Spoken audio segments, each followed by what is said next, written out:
내가 지금 감정과 상관없이 자꾸 이렇게 눈물이 고이고 또는 눈물이 흘러서 심지어 이제 흘러나오면서 그 주변에 피부가 짓무르는 증상이 바로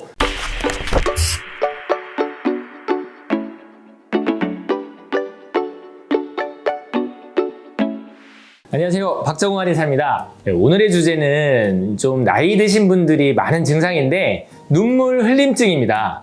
내가 지금 감정과 상관없이 자꾸 이렇게 눈물이 고이고 또는 눈물이 흘러서 심지어는 이제 이 눈 안쪽에 눈곱도 생기지만 그 부분에 연한 피부가 자꾸 헐어서 고통받는 분들이 많으신데요. 한의원에도 오셔서 물론 허리 아프고 무릎 아프고 이렇게 해서 오시지만 사실 알고 보니 눈물 쪽이 이제 문제가 있어가지고서 혹시 원장님 이것도 치료가 좀 됩니까? 이렇게 얘기하시는 분들이 있는데 제가 이제 곁다리로 많이 치료하는 분야인데요. 이 눈물이 흘리는 이 원인은 뭐냐면은 우리가 이제 눈물이 나오는 것은 눈물샘이라고 그래서 눈의 바깥쪽 상부에 있고요. 이쪽에서 이제 눈물이 나오면 이제 눈물샘에서 눈물이 나오면은 눈 안쪽으로 해서 코 속으로 그 눈물이 흘러 들어가게 하는 눈물관이 있는데 이 눈물관이 막히거나 약간 꼬여 있거나 그러면 좁아져 있거나 이러면은 이제 눈물이 코 속으로 잘 흘러 들어가지 못하고 눈에 고이고 심지어 이제 흘러나오면서 그 주변에 피부가 짓무르는 증상이 바로 눈물 흘림증입니다.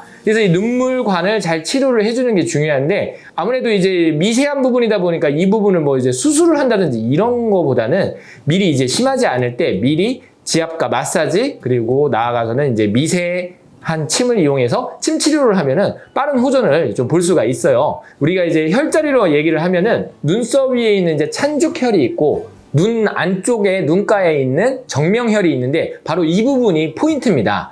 이 부분은 또 이제 해부학적으로 근육이 있는데 우리가 눈썹을 이렇게 눈썹을 모으는 눈썹 내림근이 있는데요. 이 부분에 해당되는 것이 바로 찬죽혈과 정명혈인데 제가 잠시 잠깐 안경을 벗고 이 부분은 손가락으로 인해서 물론 이제 깨끗이 씻은 손가락이어야겠죠? 그런 상태로 해서 눈 안쪽에서 눈썹 위 이 사이를 자꾸 이렇게 풀어주고요.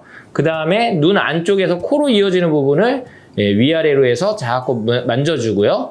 양옆으로 해서 약간 눈동자 위로 해서 자꾸 이렇게 좌우로 좀 풀어주고 약간 누르다 보면 조금 아픈 부위가 있는데 그 부위는 이제 그 부분에 근육이 많이 굳어 있는 부위니까 실제로 잘 풀어주시면 좋습니다.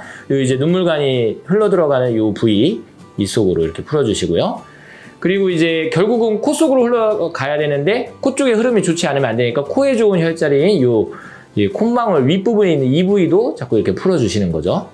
그리고 이제 한의원에 오게 되면은 이 부위에 이제 침을 놓게 되는데 보통 이제 침이 3cm 이렇잖아요. 그러니까 무서워하시는 분들이 많은데 얼굴 쪽에 놓는 침은 작은 침이에요. 그래서 이렇게 1cm도 채 안 되고 아주 얇은 침을 이용을 해서 눈썹부터 이 눈 안쪽에 그 혈자리들의 침을 맞게 됩니다. 그래서 요 부위가 이제 찬죽혈이 되는 거고 그 다음에 요 부위가 정명혈이 되는 거고 눈물관은 이쪽에 코 속으로 흘러 들어가는 부위인데 이제 침을 이런 식으로 이렇게 이런 식으로 그 다음에 밑에서 이렇게 놓게 되죠. 여기 이제 눈썹 내림근 이런 부분 찬죽혈, 정명혈, 그 다음에 눈물관 주변에 아래쪽으로 해서 이런 식으로 침 치료를 하게 됩니다. 눈물 흘림증 때문에 큰 고통은 아니지만 계속 작은 고통이 이어지는 분들 많으신데 참고하시고 제 방법대로 한번 해보시면 좋을 것 같습니다. 제 영상이 도움이 됐다면 구독과 좋아요 부탁드립니다. 감사합니다.